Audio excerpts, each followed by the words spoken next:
오늘 함께 보실 하나님 말씀 구약성경 잠언 25장 25절과 26절 두 구절에 있는 말씀 같이 보도록 하겠습니다. 잠언 25장 25절과 26절입니다. 먼 땅에서 오는 좋은 소식은 목마른 혼에게 냉수 같으니라. 악인 앞에 굴복하는 의로운 사람은 불결한 샘과 오염된 샘물 같으니라.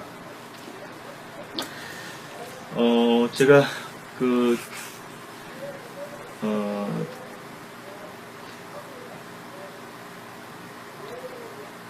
이 하나님의 말씀을 묵상하다 보니까요, 떠오르는 그런 구절들이 있어서, 제가 성경을 찾아보지 않고요, 그냥 검색 프로그램을 통해서 이 구절을 찾아봤는데, 찾고 봤더니 이 두 구절이 같이 붙어 있더라고요. 잠언 25장 25절, 그리고 25장 26절. 서로 다른 주제를 묵상하면서 찾게 됐던 구절들이었는데요. 이 잠언 말씀은 사실 어떤 주제나 일관된 이제 흐름이 없죠. 물론 일부 장들은 어떤 또 몇 구절이 이렇게 쭉 이어가면서 어떤 주제를 가지고, 특히 잠언 8장 같은 경우는 지혜의 외침이 있죠. 또 잠언 1장에는 또 하나님께서 이 잠언에 대한 서론적인 부분과 함께 너희가 이 지혜를 거절한다면 나도 너희를 거절할 것이다. 그래서 나중에 멸망이 닥쳤을 때 너희가 부르짖어도 나는 그때 너희를 도울 수 없다. 이런 또 경고의 말씀도 있고요. 이 잠언 말씀은 저도 개인적으로 참 사랑하는, 이를테면은 성경 심리학의 그 교과서라고 할 수 있는 책이요, 바로 이 잠언하고 시편, 그리고 또 전도서 이렇게 될 텐데요. 주로 이제 시가서라고 우리가 부르는 그런 책들이죠. 또 욥기도 꼽을 수 있을 거고요. 욥기는 또 과학하고도 밀접한 관련이 있고, 또 전도서 같은 경우는 성경적 철학을 또 우리들에게 제시해주고 있는데요. 잠언은 31장까지 있으니까 우리가 하루에 한 장씩만 이렇게 읽는다면 한 달에 한 번씩은 꼭 읽을 수 있겠죠. 그래서 저는 이러한 방법들을 애용하고 있고, 또 많은 분들에게도 이런 방법들을 권하고 있습니다만, 시편 같은 경우는 150편이니까 하루에 5편씩 읽으면은 한 달에 한 번씩 이렇게 읽을 수 있겠죠. 근데 분량이 아주 긴 장도 있고요. 시편 119편처럼. 그래서 그 모든 시편을 다 우리가 보지는 못한다 하더라도,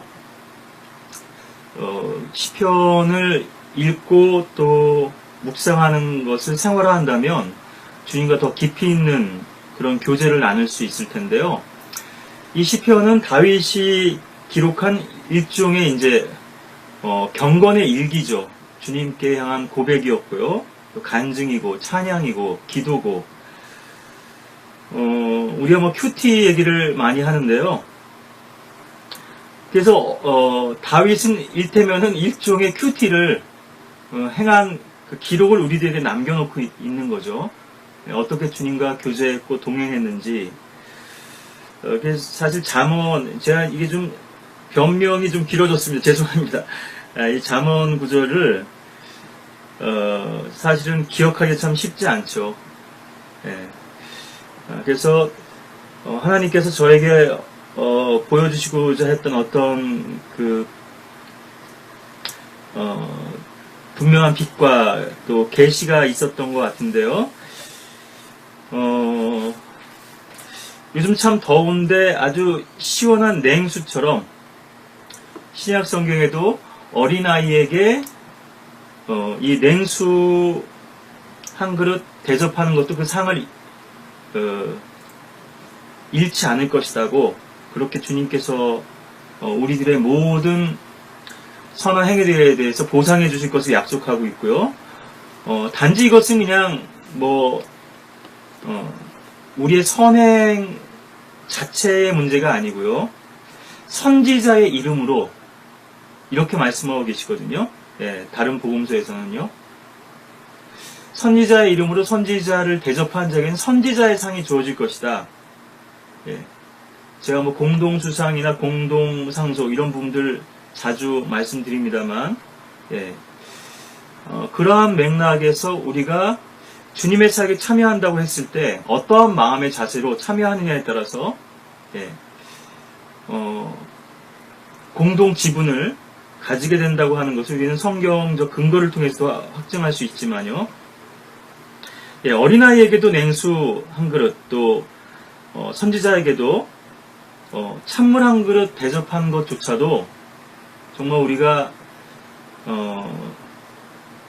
주님을 진실된 마음으로 섬겼다면 하나님께서는 다 기억해 주실 텐데요.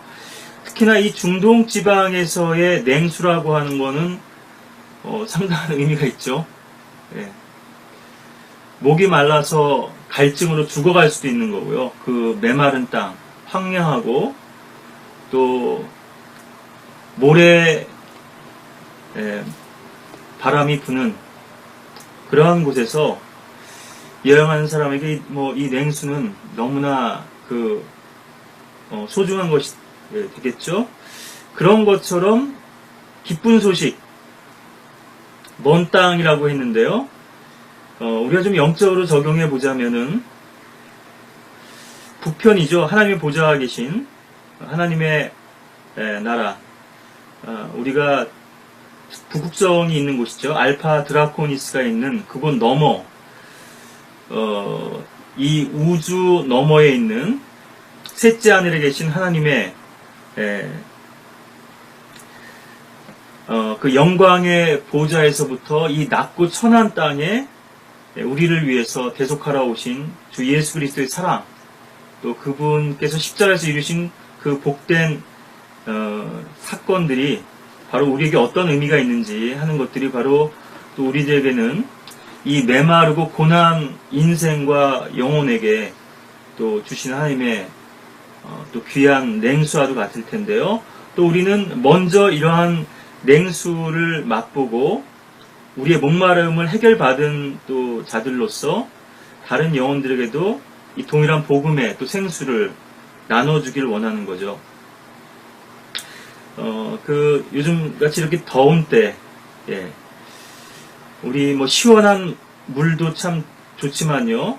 그거는 우리의 육신의 갈증을 해소시켜주는 것에 지나지 않지만 정말 사랑하는 사람들의 그런 복된 소식들, 기쁨의 소식들, 예, 선교지에 나가 있는 선교사들이라든가 또 다른 지역교회, 또 먼 곳에 있는 그런 성도들의 귀한 간증들을 우리가 접하게 된다면 그 또한 이 생수 이상의 또 갈증을 해결시켜주는 그러한 또 귀한 우리들에게 또 소식이 될 것입니다. 자, 26절, 오늘은 주로 이 26절 말씀 좀 같이 나누기를 원하는데요. 악인 앞에 굴복하는 의로운 사람은 불결한 샘과 오염된 샘물 같으니라, 이렇게 말씀하셨는데, 오늘 이 말씀의 제목은 그래서 영적 견질입니다. 영적 견질인데요. 부패와 변질이 일어나는 거죠. 영적 타락이 생기게 되는 것인데, 제가 이렇게 주제로 하는 이 메시지들은 사실은 1차적으로는 제 개인적인 그러한 묵상의 제목들이 됐던 것이고요. 그래서 우리가 오늘날 종교 개혁 이상의 어떤 영적 개혁을 부르짖기도 하고, 예, 지금 개혁이 필요할 때다, 이렇게 또 이런 제목으로 설교하신 또 동역자분도 계시던데요. 근데 이제 좀 그러한 구호가 좀 공허해질 수밖에 없는 이유 중에 하나는요. 자기 개혁에서부터 출발하지 못했기 때문이거든요. 이 교계, 이 종교계, 또 지역 교회들, 사역자들이 또 성도들이 개혁되어야 된다.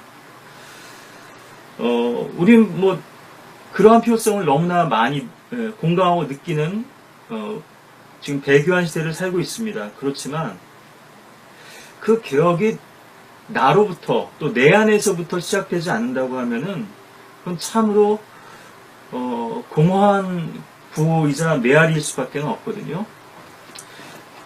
저 자신도 너무나 사실은 연약하고 또 허물 많고 부족한 자이기 때문에요. 지난번에도 잠깐 언급되었다시피 파레토 법칙, 2080 법칙 말씀드리면서 개미 사회에서 열심히 일하는 개미들을 모아가지고 그 개미들로만 따로 개미 사회를 이렇게 구성을 해봤더니 그 안에서 다시 그것이 보통 이제 20%의 비율인 건데요. 전체 개미들 중에서 그 20% 중에서 그러니까는 4%만이 20%에서의 4%를 말씀드리는 겁니다. 열심히 일하고 나머지 16%는 또 일을 안 하더라. 예. 그러니까 결국 또 2080이 되는 거죠. 뭐 꿀벌도 마찬가지일 겁니다. 예. 이렇게 군집된 생활을 하는 뭐 이 잠언에도 나옵니다만 개미에 대해서도 나오고요.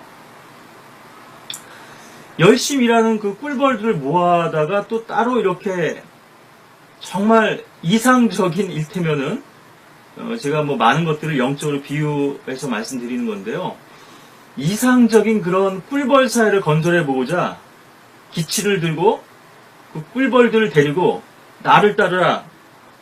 그래서 정말 그런 이상 사회를 구현하기를 원했는데 어느샌가 이 꿀벌들이 또 열심히 일하던 모습이 사라지고 그 중에서 20%는 열심히 또 꿀을 모으러 다니지만 나머지는 또 빈둥거리는 이런 일들이 일어나더라고 하는 건데요.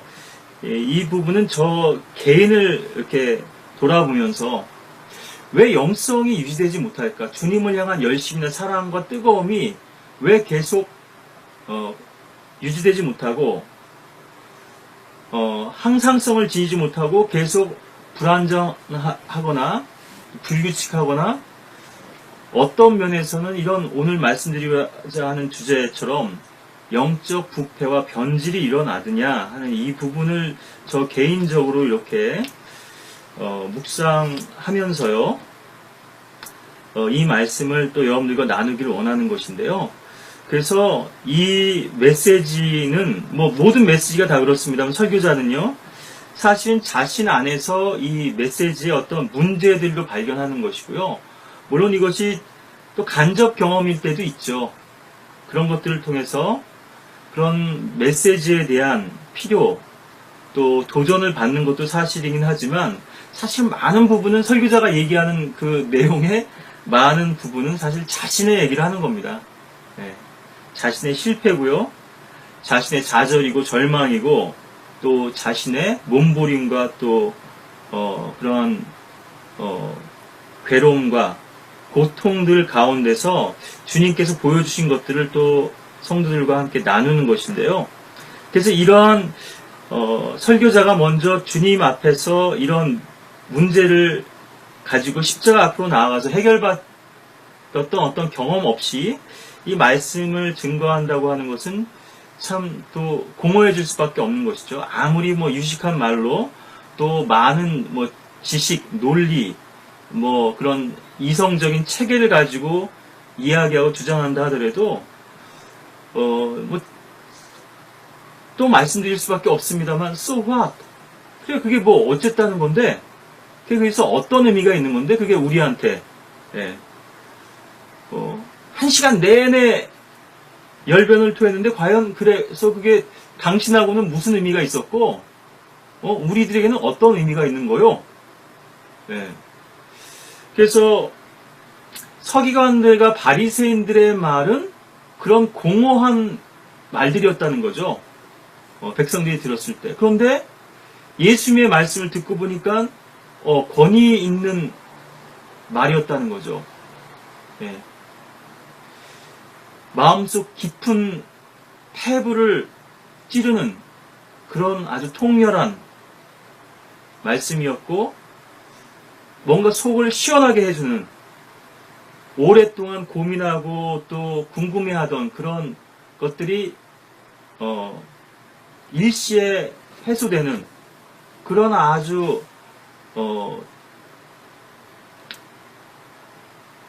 귀한 체험들, 도전들을 받게 됐던 것이죠. 백성들이요. 과연 이분이 누구시냐? 이렇게 또 놀라게 됐던 것인데요. 그래서 오늘 이 드리고자 하는 이 말씀도 왜 당신은 이러냐, 아니면 왜 누군가는 이러냐 하는 이런 어떤 비판적인 또 어떤 다른 사람들에게 그 타겟을 맞춘 말씀이라기보다는 저 자신의 문제에서부터 시작된 말씀이다. 이런 말씀들을 드리면서 여러분들이 오해 없게 되시기를 바라고, 혹 이 말씀에 어떤 여러분들에게 도전에 찔림이 있었다. 그렇다면 그것은 제가 여러분들에게 그렇게 의도적으로 아니면 어떤 의식적으로 이 말씀을 그렇게 전하는 것이 아니고요.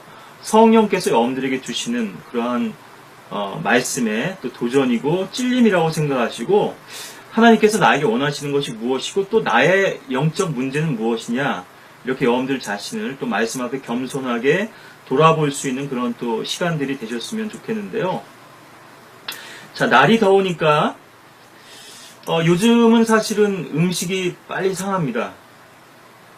특히나 습도가 높은 날에는 음식이 더 빨리 변질되거든요. 그러니까 비 오는 날이라든가 이런 때는 음식이 더 빨리 상합니다. 음식이 상하면요, 아무리 그것이 좋은 재료로 만든 좋은 귀한 음식이었다 하더라도 버릴 수밖에 없거든요.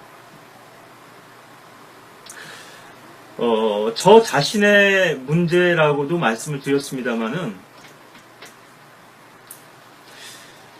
샘물이 오염이 됐어요. 불결하게 됐어요. 이를테면은 수원지에다가 누가 독극물을 한 병을 갖다 분 겁니다. 이건 아주 치명적이죠. 그 물을 마실 수 있을까요? 그 물을 사용할 수 있을까요?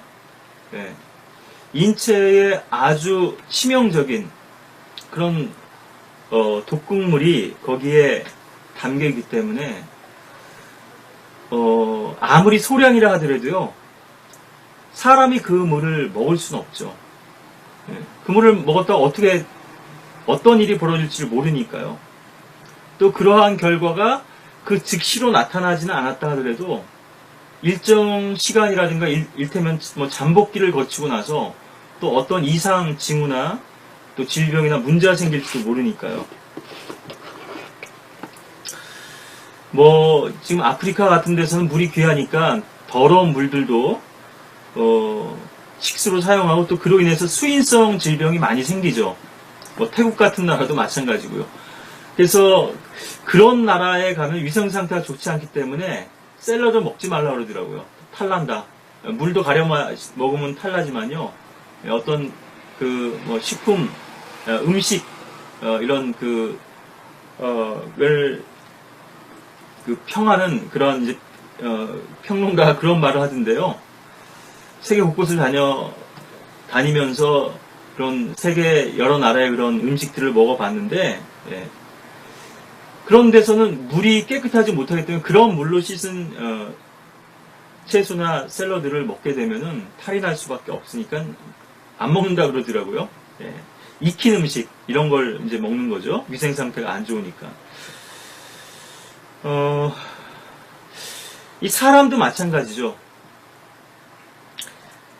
특히나 이제 신앙의 문제인데요. 왜 사람이 이렇게 변질되고 순식간에 영적인 어떤 그 오염과 또 부패가 일어나게 되는가? 이 부분은 우리가 심지어는 하나님의 말씀조차도 변질이 일어났다고 하는 것을 우리가 교회사를 통해서 알 수 있는데요. 예. 고린도후서 2장 17절 말씀에 보시면 우리는 하나님의 말씀을 변개시킴으로써 이익을 취하는 여러 사람들과 같지 않고 오직 성실함으로써 또 하나님께로부터 난 자로서 하나님 앞에서와 그리스도 안에서 말하노라. 여기서 하나님의 말씀을 변개시킨다. 이 말은 이제 헬라어 의미로는요. 영어로 이제 콜럽션 이렇게 되는데, 예. 이를테면 상인들이 상한 음식을 팔아서 이득을 취하는 그러한 것을 가리킬 때 사용했던 그런 헬라어가 이제 여기서 성경에서 사용된 거거든요. 그러니까 말씀을 순수한 말씀의 젖을 전해서 영적 갓난 아이들이 자라나도록 해야 될 텐데, 이를테면은 뭐 요즘 하도 뭐 가짜가 많으니까요. 가짜도 많지만 이를테면 아이들에게 문제가 있는 불순물이 섞인 분유를 타서 먹였다는 거죠. 예. 그걸 폐기 처분해야 되는데 아까우니까 그냥 유통을 시켜버린 거예요. 예. 그걸 통해서 이제 이득을 많이 챙긴 거죠. 그러니까 이것이 오늘 교회에서도 일어난 일이고 사역자들도 행하는 일인데 요 정도쯤이면 괜찮겠지. 이번 한 번쯤은 괜찮겠지. 나 하나쯤이면 괜찮겠지. 이런 아주 자그마한 부분에서부터 이제 영적 부패와 또 타락이 시작된다고 하는 것인데요. 그래서 초대교회부터 이 고린도후서를 기록한 당시가 네, 지금 AD 60년으로 이렇게 추정이 되는데요. 아직 신약 성경도 다 완성되기 전 아니겠어요. 네, AD 90년경에 이제 요한복음하고 요한서신과 요한계시록이 기록되니까요. 그런데 벌써부터 이 하나님의 말씀이 변질되고 부패되기 시작했다고 하는 것입니다. 네. 우리 뭐 하나님 말씀에 대한 부분이 나왔으니까 시편 12편에서 이 말씀을 좀 같이 봤으면 좋겠는데요. 시편 12편 6절 말씀. 주의 말씀들은 순수한 말씀들이라 흙 도가니에서 단련되어 7번 정화된 은 같도다. 오 주여 주께서 이 말씀들을 간수하시리니 주께서 이 세대로부터 영원토록 그것들을 보존하시리이다. 네. 이 순수한 말씀들, 그래서 흙도가니에서 계속 불순물들을 걸러내죠. 그래서 은을 정화시키는데, 정련하는데, 이거를 게을리하게 되니까요. 계속 불순물이 섞여서 찌꺼기로 가득하게 되고, 더 이상 쓸 수 없는, 하나님의 말씀을 사용할 수 없는 단계까지 이르게 된 것인데, 예. 그렇지만 분명 하나님의 약속은 무엇입니까? 영원토록 이 말씀을 간수하시겠다. 지금 이 마지막 때 우리는 킹제임스 성경, 영어 킹제임스 성경에 맥을 잇는 한글로 된 이 킹제임스 성경들을 우리가 지금 하나님께서 우리에게 전해주신 것을 또 귀하게 또 여기고 또 감사할 수밖에 없고, 이 한국교회에 정말 열정밖에 없고 아무것도 모르는 이 어리석고 무지한 이 한국교회에 하나님께서 그래도 다른 민족들보다 그래도 뜨거움과 열정이 있으니까요. 하나님 보실 때 너무 답답했던 거예요. 아, 얘네들이 그래도 진리의 빛을 바로 알면은 나를 그래도 더 잘 섬길 수 있을 텐데 하는 그런 일들을 보니까 열성은 있는데 지식을 따라 된 것이 아니고, 로마서 10장에도 나오죠. 바울이 정통 유대인들을 바라봤을 때 본인 또한 그러했지만요. 과거에 하나님을 향한 열정은 있는데, 그래서 뭐 식음도 전폐하고 우리 정통 유대주의를 반대하는 자들이라 그러면은 잡아다, 가두고, 고문하고, 죽이고, 이런 일들에 바울도 열심을 냈던 거 아니겠어요? 예.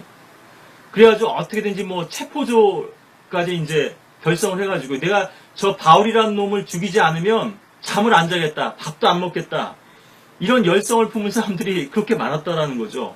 예? 왜냐하면 우리의 이 신앙을 파괴하는, 우리의 신령을 파괴하는 자기 때문에, 일테면 쉽게 얘기하면 변절자라 이거죠. 예. 처음에는 하나님의 교회를 박해한다는 비난을 받았던 이 바울이 나중에는 이제 변화가 돼서 구원받고 예수 그리스도를 구주로 받아들이고 나서는 변화가 돼서 한때 박해했던 그 믿음을 이제 다시 전파하고 있는 거죠. 그러니까는 기존의 율법주의와 유대 정통주의에 있었던 사람들 입장에서 봤을 때는 뭐 이보다 더 타겟이 되는 사람이 없는 거죠. 예. 저놈을 제거하지 않으면, 예, 계속해서 우리의 이 신념과 종교가 비난을 받을 것이기 때문에, 이제 사도 바울을 그래서 또 그렇게, 죽이려고, 했던 것이고, 하나님께서는 그 가운데서 철저하게 지켜주셨죠. 마치 구약에서 사울이 다윗을 죽이려고 그렇게 갖은 애를 썼지만, 하나님께서 사울의 손에 다윗을 넘겨주지 않으셨던 것처럼요. 예.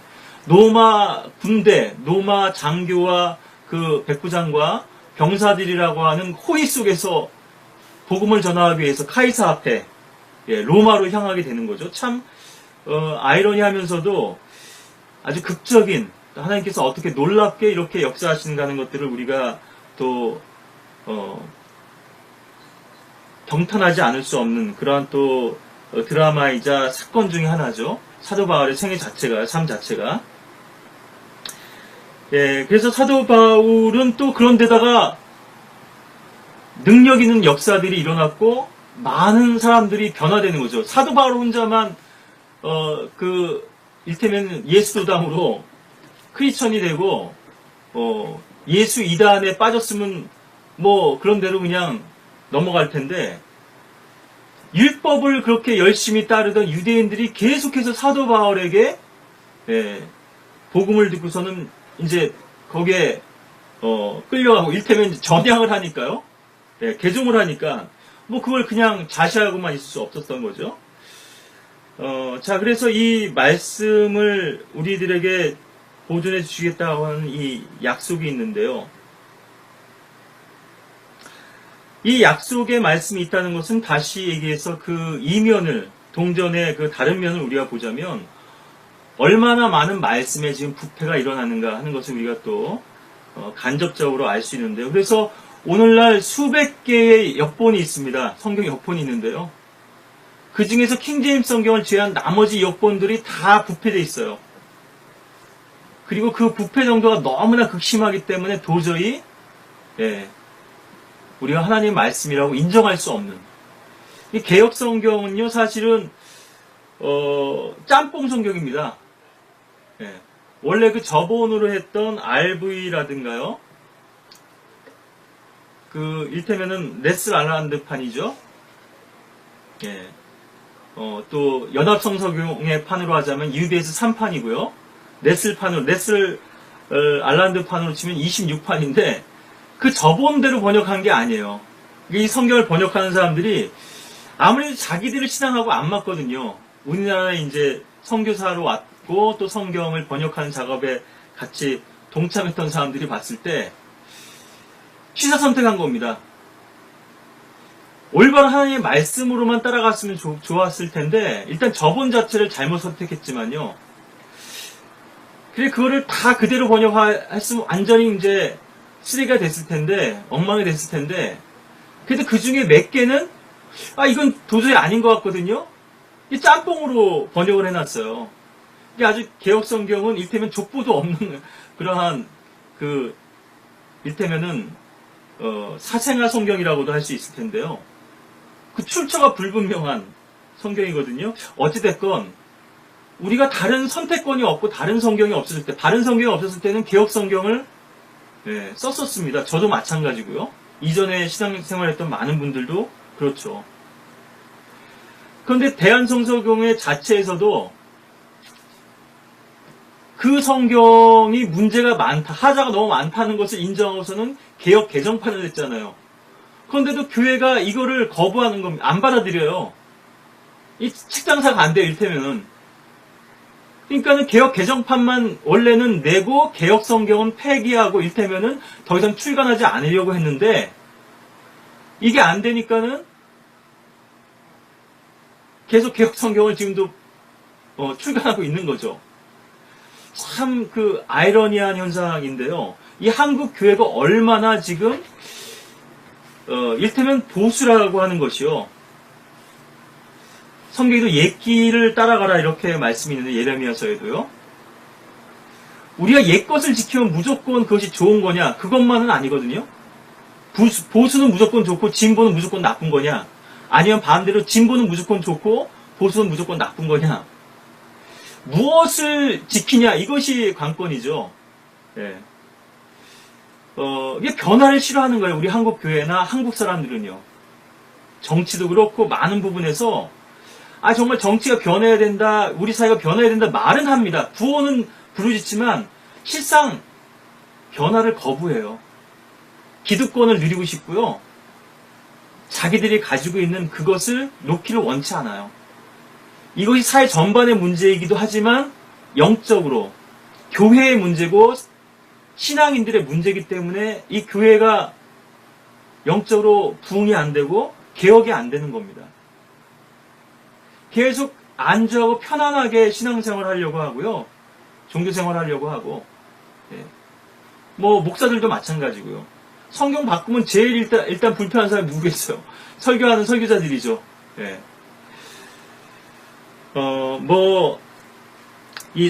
오늘 또 예기치 않게 이제 성경 문제가 나왔는데요. 어쨌든 이런 성경의 부패가 아주 일찍부터 있었다고 하는 것이고 하나님의 말씀의 부패죠. 이것은 그 당시는 이제 인쇄본은 없죠. 필사본이죠. 사람이 다 일일이 베껴 쓰는 겁니다. 그런데 베껴 쓰는 과정에서 사탄이 개입해서 오류가 스며들게 된 거죠. 이건 도저히 이해가 안 되는데 이 말씀은? 하나님이 이런 말씀하셨을 리가 있겠어? 그리고 자기 생각을 거기다 집어넣은 겁니다. 예, 그런 사람들을 또 마귀가 쓴 거예요. 예. 그래서 그러한 사본들이 그 후기까지 이렇게 보존이 되게 된 것인데, 이 시간 이런 깊이 있는 말씀들을 드릴 수는 없습니다만은, 사본학이라든가 필사본 증거 이런 시간은 아니지만요. 잠깐만 더 말씀드리면요. 우리 사랑 성들이 있었던 성경들은 이 재질부터가 달라요. 파피루스라 그래서 식물을 가지고 이렇게 이때면은 격자로 포개가지고 눌러서 그걸 말려가지고 거기다가 식물로 소재된 옛날엔 종이가 없었으니까요. 거기다가 이제 필사한 그런 성경을 사용했고 그런데 신의 사본 같은 거는 바티칸 사본이라든가요. 그 재질이 뭐냐면 가죽입니다. 양피지로 돼 있어요. 그러니까 이 사람들은 돈이 있는 사람이란 얘기죠. 이 파피루스에 적었던 사람들은 가난한 사람들이었고요. 예. 그리고 이 파피루스에 적었던 필사본들은 성도들이 너무나 애송했기 때문에 많은 사람들의 손을 거치다 보니까 닳고 닳아가지고 소실돼서 제대로 보존이 안 돼 있습니다. 근데 성 캐서린, 신의 산이죠. 신의 산의 성 캐서린 수도원에서 불쏘시개 쓰려고 쓰레기통에 담겨있던 것을 발견해가지고, 티센돌프라는 그 학자가요. 그것이 정말 성경에 대단한 그런 가치가 있는 원본인 것처럼 소개가 됐는데, 그래서 이제 신의 사본이죠, 그것이. 예. 신의 산에서 발견됐다 그래가지고. 그건 양피지로 되어 있었을 뿐 아니라, 수도원에 있던 수도사들도 그 가치를 인정하지 않아서 불태워버리려고 했던 건데요. 예. 지금 현재 사용하지 않았던, 계속 먼지만 쌓여있던 그런 건데, 학자가 그걸 발견해가지고 와가지고, 그것을 기초로 해서 이제 현대의 이제 그 사본학이 정립됐기 때문에요. 거기 사본에서 이게 어떤 사본이 더 올바른 하나님의 말씀이냐 이걸 연구하는 거거든요. 이게 5366번 정도 되는 그건 또 완전한 형태가 아니고요. 부분을 담고 있는 거죠. 소실됐기 때문에요. 예, 마모도 되고.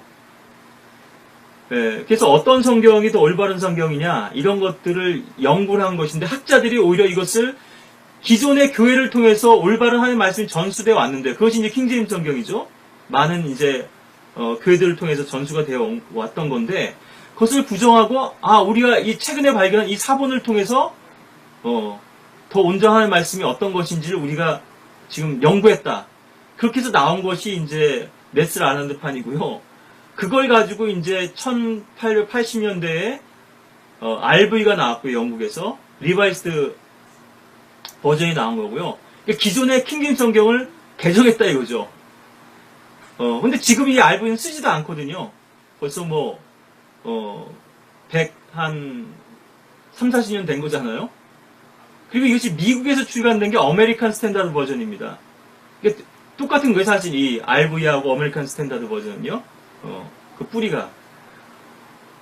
이런 성경도 지금 시대에 계속 뒤떨어졌다고 해서 안 쓰고 계속 새로운 성경들을 찍어내거든요. 오늘날 뭐 NIV를 가장, 많이 이제, 사람들이, 그렇게 뭐 인정을 하는데요. 너무나 많은 문제가 있는데 제가 이 시간 뭐 그런 것들을 다 말씀드릴 수는 없지만, 이렇게 하나님의 말씀이 부패되어 버렸고, 그래서 절대 다수가, 오늘날 지금 사용되어 있는 성경의 절대 다수가 다 부패되어 있는 거죠. 그 이제 다수 필사본이라는 것이 있는데 5366번 중에서 다수를 차지하고 있는 그 다수 필사본을 무시하고 소수, 그러니까 이것은 그만큼 많은 증거로서 지금 한 80% 이상이 되는 필사본들이 다 일치하고 있다. 그럼 이것이 그 전에 필사본들이 계속 필사된 과정들을 통해서 전수된 것이니까요. 예. 그보다 더 많은 증거의 무게가 있는 것이죠. 필사본들의 일테면 이제 뿌리를 거슬러 올라가게 되면은 그것이 역 피라미드처럼 이제 생긴 거거든요. 수많은 필사본들 중에서 남은 것이 지금 이건데 이 중에서 80%가 지금 일치하고 있는데 나머지는 서로 일치하지도 않는 것 중에서 이제 늦게 발견된 그 신의 사본이나 바티칸 사본을 근거로 해가지고 오래된 것일수록 더 정확하다.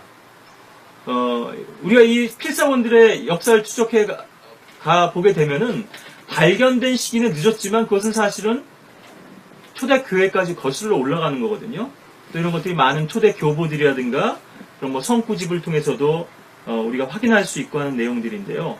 자, 오늘은 뭐 좀 하나님의 말씀에 대한 주제가 좀 거론이 돼서 제가 그 부분을 좀 더 말씀드렸습니다만 좀 어려우신 내용일 수도 있겠지만 어쨌거나 이렇게 일찍부터 하나님의 말씀이 부패되었는데 이러한 것들로 인해서 많은 이제 문제가 생기고 부패가 더 확산되게 되었다고 하는 것인데, 자, 우리의 신앙이 왜 부패되었는가? 뭐 돋보리의 문제도 있죠. 마귀가 이제 심어놓고 간 것이죠. 예. 또 초기 교회부터 이단들도 있었죠. 이런 뭐 마귀의 역사도 있겠고요. 뭐 많은 원인들이 있겠습니다만은 오늘 뭐 제가 이러한 부분들을 뭐 논리적으로 여러분들에게 말씀드리고 싶은 그런 생각은 없고요. 우리가 영적으로 부패하게 되는 부분들을 한번 우리가 심각하게 생각해 봤을 때 원재료가 원래 좀 부패한 것을 가지고 조리를 하게 되면요. 이를테면 냉장고에 넣어놨는데 버리기 아까운 거예요. 그래도 이거 뭐 불에 익히면 괜찮겠지 하고 그거를 가지고 다른 뭐 맛있는 재료들하고 섞어서 요리를 했더니 결국 그게 탈이 난 겁니다. 그러니까 원재료에 문제가 있어서 그럴 수도 있고요. 좀 아까 말씀드렸던 것처럼 기후의 문제도 있을 수 있죠. 아주 고온이라든가 또 습한 날씨라든가. 네. 그리고 또 다른 문제는 인간이 음식을 먹고 나면요 침이 거기에 닿게 되거든요. 너무 맛있게 먹었어요, 그 음식을. 근데 그 음식이 좀 남았단 말이에요. 이건 버리긴 아까고 다음에 먹으면 지금 이번에 너무 맛있게 먹어서 다음에도 먹으면 너무 맛있겠다 하고 그걸 싸가지고 냉장고에 넣어놨는데 이게 침이 섞인 거예요. 거기에서부터 이제 또 부패가 일어나는 거죠.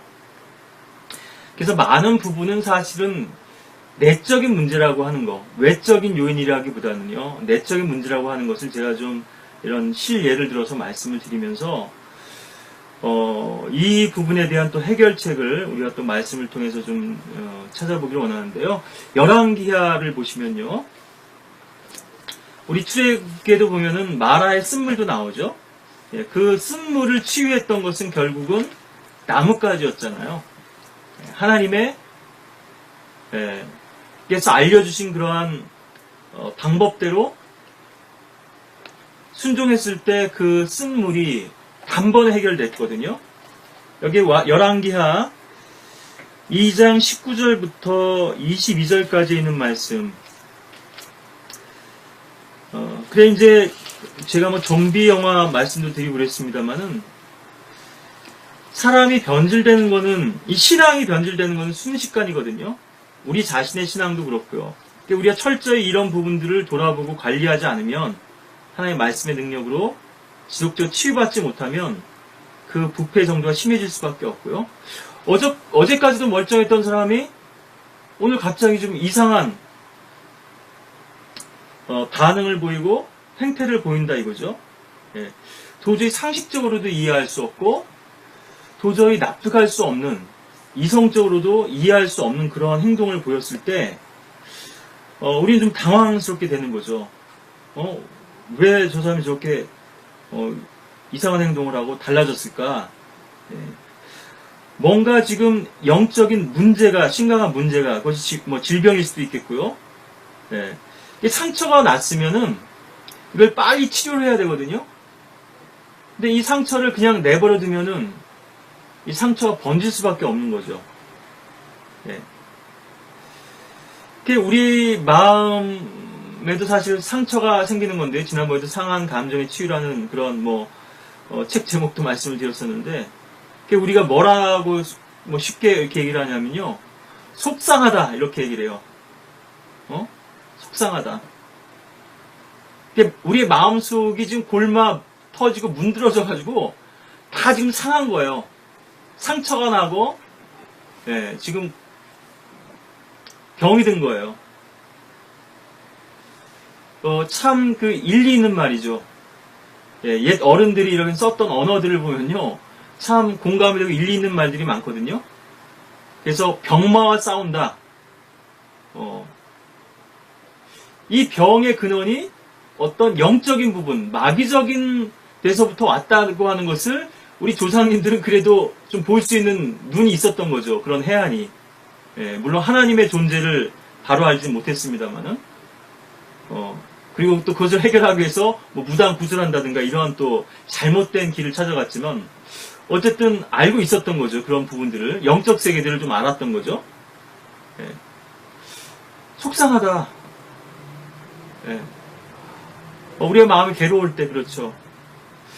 그리고 참 너무나 마음이 아플 때가 있어요. 어떤 경우는 뻔히 이제 보이는 그런 일도 있고요. 저거 계속 저렇게 가다가 사고 날 텐데, 아니야 다를까 꽝 부딪히는 거죠. 예. 왜 저 부분을 못 볼까? 앞에 위험이 닥치고 있는데, 어떤 사고가 일어날 수도 있는데, 지금 영적인 상황들을 제가 말씀드리는 건데요. 점점 더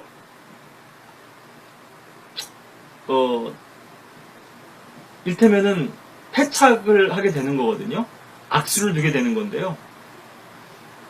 저 문제가 좀 해결돼서 주님께로 나오고, 또 빛 가운데 교제로 나오고 성도들과의 교제 가운데 나와서 좀 회복되기를 바라고, 또 그렇게 기대하고 그렇게 하겠지 생각을 했는데 우리 정반대로 간단 말이에요. 이거 억지로 강요할 수도 없는 문제고, 이 신앙이라고 하는 거는요. 예? 억지로 끌어다가 말을 물까지 데려올 수는 있지만 억지로 물을 먹일 수는 없잖아요.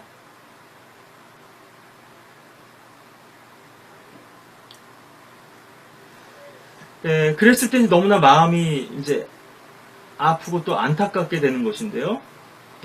여기 이제 열왕기하 2장 19절부터 있는 말씀 보겠습니다. 그때 그 성읍의 사람들이 엘리사에게 말하기를 내가 청하오니 보소서 내 주께서 보시는 바와 같이 이 성읍의 위치는 아름다우나 물이 쓸모 없으므로 땅이 불모지니이다. 엘리사가 말하길 새 그릇에 소금을 담아 내게로 가져오라 하자 그들이 그것을 그에게로 가져오니 엘리사가 물들의 원천으로 나아가서 거기에 소금을 던지며 말하기를 주께서 이같이 말씀하시니라. 내가 이 물들을 치유하였으니 이제부터는 죽음이나 불모의 땅이 다시 있지 아니하리라 하더라. 그리하여 그 물들이 엘리사가 말한 대로 치유되어 오늘에 이르니라. 아까 속상하다 그랬는데요. 좀 말씀의 소금이 뿌려져서 부패되지 않도록 막아야 될 텐데, 상처가 났으면 그것을 좀 아물도록 기름을 바르고 이렇게 치유가 돼야 될 텐데, 그것이 어떤 위로자도 없고요. 그대로 방치되니까 영혼이 병드는 거거든요. 그 감정이 상해버려서 정상적으로 반응하지 못하게 되는 건데, 이건 단순히 어떤 감정의 문제만 아니에요. 영적인 문제니까요. 여기 성읍은 이제 여리고 성읍입니다. 이 성읍은 아주 너무나 아름다운 성읍이었어요. 근데 물이 지금 문제가 있는 겁니다. 그래서 농사를 지을 수 없고 불모지였던 거죠. 그래서 엘리사가 물 근원으로 가서 소금을 가져다가 이 물들을 치유했더니 이제 그 땅이 생명을 낼 수 있는, 죽음의 땅이나 불모의 땅이 아니라 생명을 낼 수 있는 그러한 땅으로 변화가 됐던 거죠. 뭐 예수님께서 침도 바르기도 하시고요. 치유하실 때 보면은 이런 일들을 행하시는데, 소금을 뿌렸기 때문에 치유된 게 아니고요. 하나님의 말씀의 능력이죠. 하나님의 능력으로 이것이 이 땅이 치유가 된 거죠. 소금을 뿌린 것은 하나의 어떤 상징적인 의미고요. 뭐 잘 아시다시피 소금은 부패를 방지하죠. 소금으로 간을 하듯 하라. 너희가 말을 할 때 이런 말씀도 있고, 빛과 또 수금에 우리가 사명을 다해야 된다. 우리가 뭐 또 복음서에서도 그러한 또 영적 교훈도 얻는데요. 우리 4장, 열왕기하 4장에서도 한 대목 더 보겠습니다. 열왕기하 4장 38절부터 41절에 보면요. 그러니까 하나님만이 해결하실 수 있다 이게죠. 영혼의 그런 어떤 문제, 영혼의 질병이라든가 상처, 이런 부분도 마찬가지고, 성격적인 결함이라든가 또 어떤 그 성격적인 그런 문제들 다 마찬가지인데요. 엘리사가 4장 38절에 다시 길갈에 오니라. 이번엔 길갈이죠. 바로 여리코 옆에 있는 또 마을이죠. 그때 그 땅에 흉년이 들었는데, 이 뭐 다 대부분 이제 북이스라엘에 있는 그런 그런 성읍들이죠. 엘리사는 주로 그 활동했던 곳이 바로 북이스라엘이었으니까요. 그때 그 땅에 흉년이 들었는데 선지자들의 아들들이 그의 앞에 앉아 있는지라. 엘리사가 그의 종들에게 말하기를 큰 솥을 걸고 선지자들의 아들들을 위하여 국을 끓이라 하더라. 그때 한 사람이 나무를 캐러 들로 나가서 야생 덩굴을 발견하여 거기서 야생박을 그의 옷자락에 가득 담아 와서 국 끓이는 솥에 썰어 넣었으니 이는 그것이 무엇인지 그들이 알지 못함이었더라.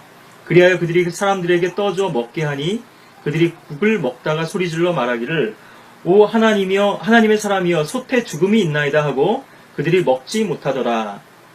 그러나 엘리사가 말하기를 굵은 가루를 가져오라 하여 그것을 솥에 던져 넣고 말하기를 사람들에게 떠줘 먹게 하라 하니 솥에 독이 없어졌더라. 뭐 일테면 일종의 뭐 해독제 같은 거죠. 이 굵은 가루가. 아까도 말씀드렸다시피 뭐 소금이나 이 굵은 가루에 어떤 능력이 있는 것이 아니고요. 능력은 하나님께 있는 것이고, 하나님의 말씀에 순종했을 때 하나님의 종이요, 하나님께서 그 종을 통해서 또 역사하셔서 이런 놀라운 일들을 경험하게 하신 건데요. 아무리 뭐 맛있게 음식을 만들었다 하더라도 그 안에 독이 있다면요. 그 음식이 상하고요. 전혀 쓸모 없잖아요. 이게 인간은 정성을 가지고 나아갑니다. 내가 어떤 재료를 가지고 어떤 정성을 가지고 이 음식을 만들었는데, 근데 하나님 보실 땐 거기 독이 있어요. 육신의 어떤 독수가 거기 들어가 있고, 육신의 침이 거기 들어가 있기 때문에, 하나님 그런 거 받으실 수가 없거든요. 왜냐하면 부패할 것이기 때문에. 예수 그리스도께서는 십자가에서 돌아가셨지만, 썩어붙임을 보지 않고 부패하지 않으시고 다시 일어나셨잖아요. 부활과 생명의 능력 가운데 모든 사람들의 주가 되셨잖아요. 그분을 믿는 모든 사람들에게. 주님께서 인정하실 수 있는 것은 바로 그러한 썩지 않을 영원한 것들만 주님께서 인정하실 수 있는, 그것은 오직 하늘에서 내려온 생명의 빵이신 또 부활의 주가 되시는 그 주님께로부터만 우리에게 부어지는 것이고, 우리가 주님의 능력으로 섬기고 순종했을 때 그러한 이제 생명의 열매들을 맺게 되는 것인데요. 죽은 행실, 일테면은 육신의 죽은 열매들을 가지고 주님 앞에 가지고 나오는 것이죠. 자, 이처럼 하나님의 말씀은 능력이 있고요.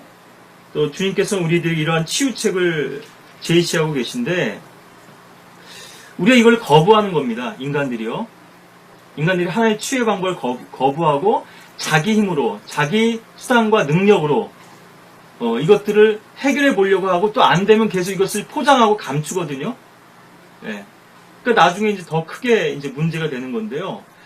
그래서 이것을 우리가 미혹이라고도 하고 또 영적 착각이라고도 말씀드리고 하는데, 우리 말씀 나온 김에 출애굽기에서 우리 마라의 쓴물도 한번 보시죠. 근데 뭐 성경에 보면은 쑥이 있고요, 쓸개즙이 나옵니다. 뭐 기회 되면 이 부분들도 우리가 또 보겠습니다만, 쑥은 식물성이죠. 근데 너무 쓰단 말이에요.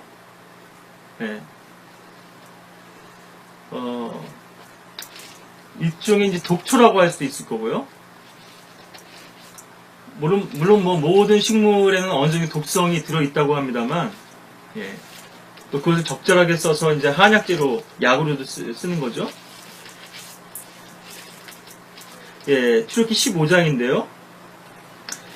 쓸개는 뭐냐면 동물성이거든요. 동물성이든 그것이 식물성이든 간에 우리 안에서 나오는 모든 것들은 사실 이러한 독소가 들어있는 거죠. 인간의 육신. 왜냐하면 이제 뱀의 독이 인간을 오염시켰기 때문에요. 전염시켰기 때문에. 뱀을 보면은 혀를 막 내른거리잖아요. 근데 이 뱀의 독사의 이 침샘에는 이 독이 있거든요. 독이 분비되거든요. 근데 이것이 이제 송곳니를 통해서 그것이 이제 그 독이 뿜어져 나오는 건데요. 그래서 뱀이 딱 물면 그 독수가 그 사람을 몸에 들어가서 온몸에 퍼져가지고 결국은 죽게 만드는 것이죠. 영적으로 얘기하자면 그 사람을 그 독수로 인해서 완전히 마비시켜버리는 거거든요. 영적으로 감염되는 것이죠. 우리가 뭐 전염병에 감염되듯이. 그래서 예수 그리스도의 보혈로, 이 예수 그리스도의 보혈이라고 하는 백신과 치료약을 치료받지 않으면 사망할 수밖에 없어요. 그래서 불뱀에 물렸던 자들을 놋뱀을 보고, 장대에 달린 놋뱀을 보면 살리라고 말씀하셨잖아요. 이스라엘 백성들이 불뱀에 물려서 죽게 되었을 때. 시대에 다시 예수 그리스도를 상징하는 거죠. 요한복음 3장에도 나오듯이요. 자, 출애굽기 15장 23절, 그들이 마라에 왔으나 마라의 물을 마실 수가 없었으니, 쓰다는 의미죠. 마라라는 말 자체가요. 그래서 나오미도 나를 말하라 하라. 나오미라 보지만, 나오미는 이제 스위트니스니까요. 달콤함이니까. 하나님께서 나를 치셨는데 어째 너희가 나를 나옴이라 부르냐? 예? 인생의 그런 고난 속에서 너무나 쓰디쓴 독주와 또 독배를 마신 거죠. 예, 나오미는요. 예. 남편도 죽고 두 아들도 죽고 예. 모든 가지고 나갔던 모든 것도 다 탕진하고 이는 그 물이 쓰기 때문이라. 그러므로 그 이름을 마라라 하니라. 백성들이 모세에게 대하여 불평하며 말하기를 우리가 무엇을 마실까 하므로 그가 주께 부르짖으니 주께서 그에게 한 나무를 보여주시는지라. 예, 이 나무가 뭐겠습니까? 예, 나무에 달리셔서 저주를 받으신 주 예수 그리스도시겠죠? 예. 그가 물에다 던지니 물이 달게 되더라. 그곳에서 주께서 그들을 위한 규례와 율례를 만드시고 거기에서 그들을 시험하시며 말씀하시기를. 아직 출애굽기 20장에서 율법이 주어지기 전인데요. 규례와 율례를 만드셨다. 그러니까 이럴 때는 이렇게 행하라 하는 어떤 지침을 주신 겁니다. 그리고 그 말씀에 따르는지 그렇지 않은지 그들을 시험하신 거예요. 만나도 마찬가지였죠. 네. 만나를 안식일에는 거두지 말라 그랬는데요. 어떤 사람들은 또 안식일에 나가서 거뒀죠. 뭐 아직까지는 율법이 확정되기 전이기 때문에 돌로 쳐서 죽이지는 않으셨지만요. 예, 모세가 화도 발했고 책망을 하게 되죠. 이 사람들을요. 예.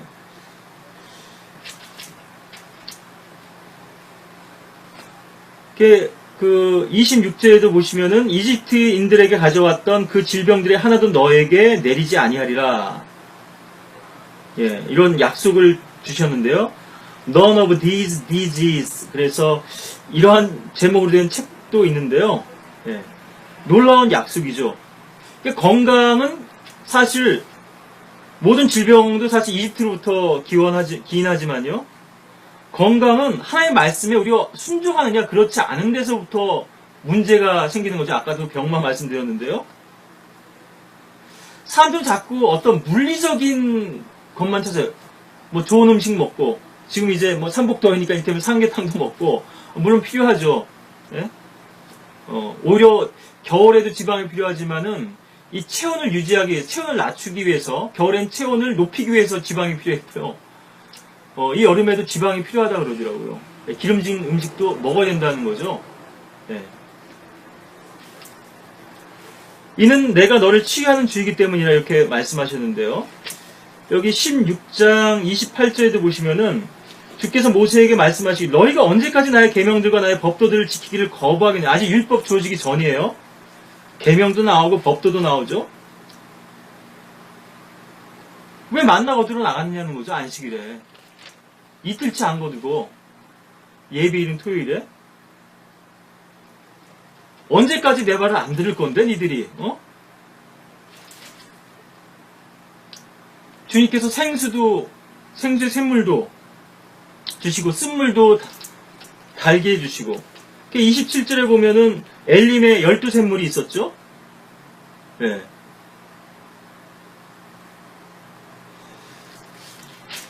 마라를 지나서 이제 엘림으로 인도해 주시는데 하나님의 말씀에 따르지 않는 건 계속 자기 생각대로 행해요. 사탄의 가장 큰 독소 중에 하나는 인간에게 하나님 말씀 대신 하나님의 생각 대신에 하나님 뜻과 말씀 대신 자기 생각대로 행하도록 하는 겁니다. 네. 뭐 창세기에서부터 시작했죠. 그래서 여인은 하나님의 말씀에다가 자기 생각대로 첨가하고 또 삭제했죠. 마음대로 먹을 수 있다고 하셨는데 먹을 수 있으나 이렇게 했고요. 네. 만지지도 말라는 말씀 없었는데 만지지 말라는 말씀도 덧붙이고 네. 첨가와 삭제 대치를 하게 되는데 뭐 이거는 뭐 창세기 3장 인간의 역사부터 시작된 거죠. 하나님의 생각을 경계하고 네.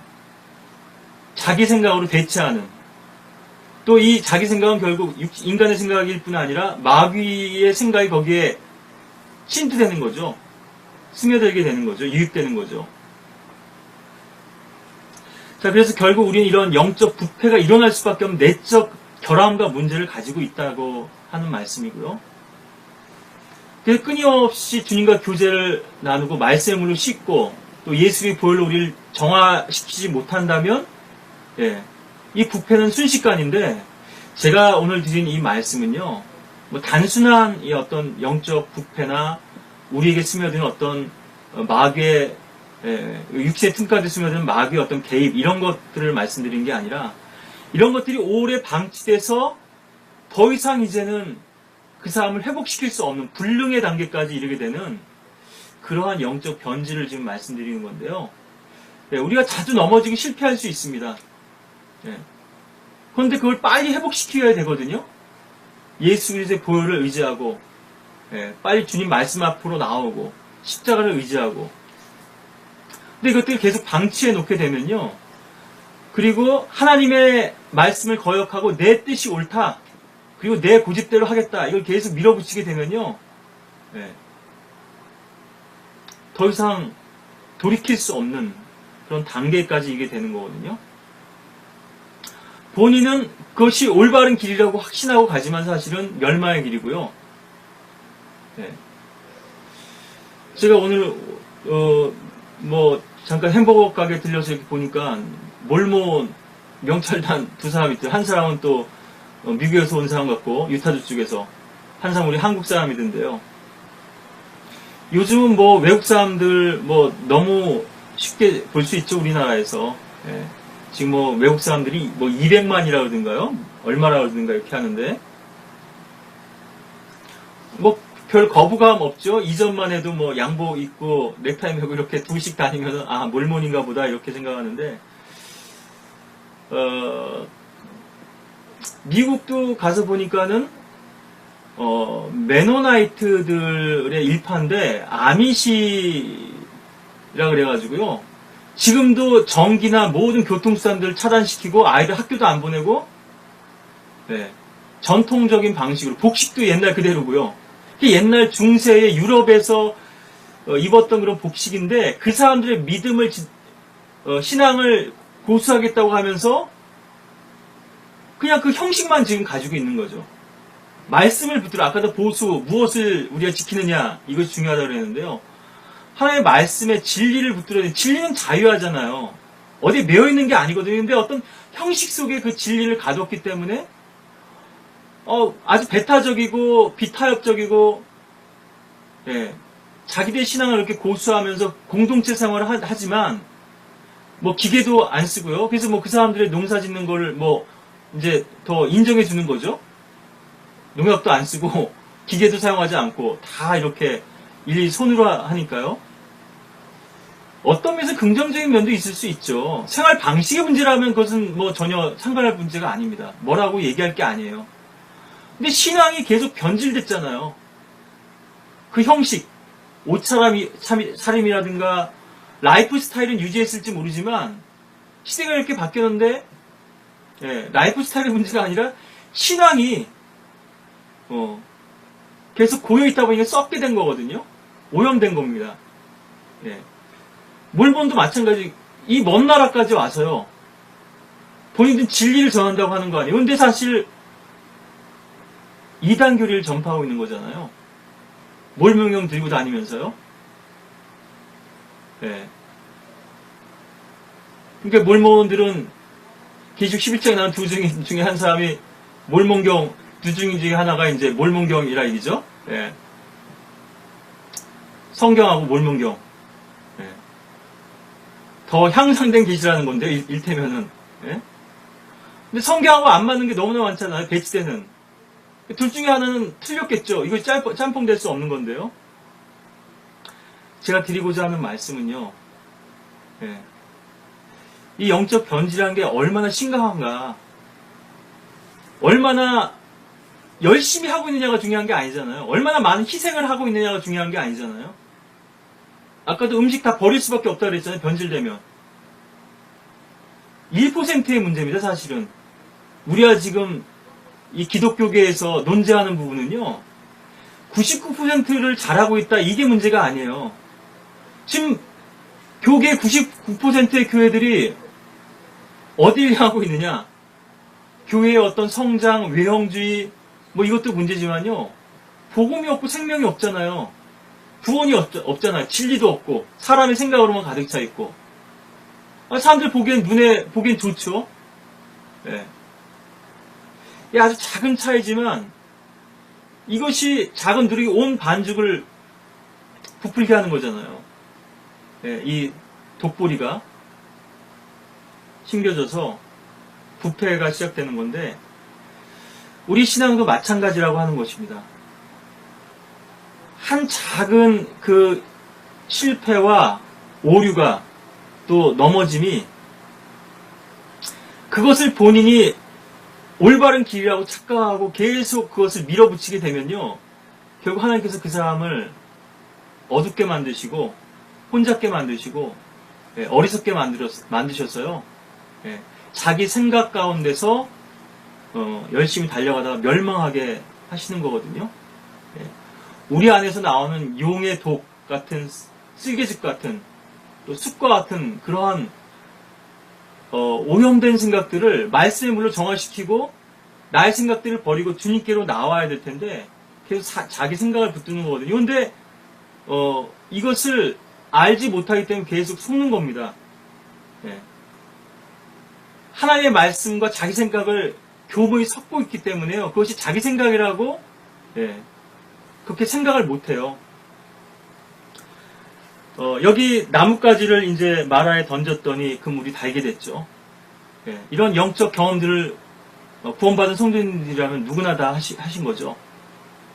전엔 속상했는데, 전에 염려하고 또 원망하고 불평했는데 이제 이 불평의 근원이 사라지게 된 거죠.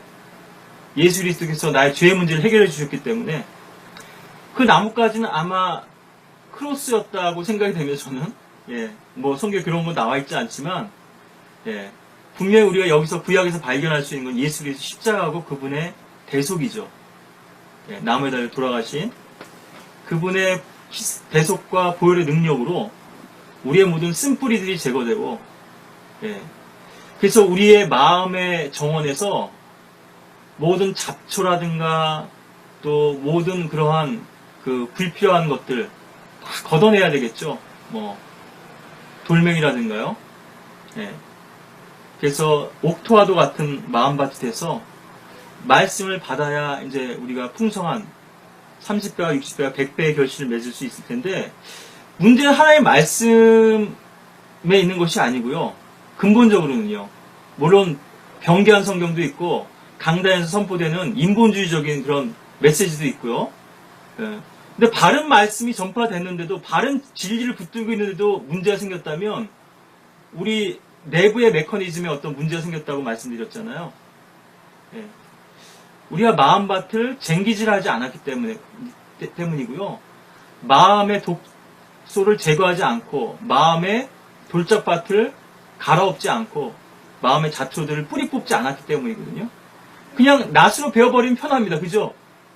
뿌리채 뽑아내야 되거든요. 캐내버려야 되는데 뿌리가 남아지면 또다시 자라는 거죠. 가시나무 엉겅퀴가요. 그래서 우리가 주님 앞에서 이 순수한 믿음을 간직하기 위해서 하나님 말씀 앞에서 우리가 늘 주님의 말씀의 능력과 치유책을 붙들고 예수 그리스도의 보혈을 의지하고 또 변화된 삶을 살고 영혼들의 문제를 치유받고 하나님의 능력 가운데서 늘 건강하시고 또 평안하신 삶을 사시면서 또 주님과 동행하시기를 바라겠습니다.